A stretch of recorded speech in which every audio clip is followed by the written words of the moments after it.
ৰাইজসকল, কেতিয়াবা কি হয়,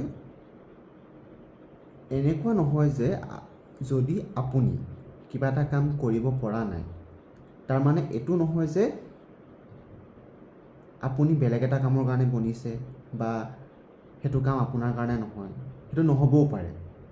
এনেকুৱাও হ'ব পাৰে যে আপুনি অনৰ্থক, আপুনি কোনো কামৰ নহয়, সেইটো কাৰণে আপুনি পৰা নাই, সেইটোও হ'ব পাৰে। চ' প্ৰত্যেকটো সময়ত এইটো নাভাবিব যে মই কিবা এটা কাম পৰা নাই, এইটো মোৰ কাৰণে নহয়, ইয়াতকৈ মোৰ মানে কিবা ভাল এটা কৰিবলৈ মোৰ ভাগ্যত আছে। সেইটো নহ'বও পাৰে। মই যোনকেইটা কথা ক'লোঁ সেইকেইটাৰ ভিতৰতো আপুনি হ'ব পাৰে।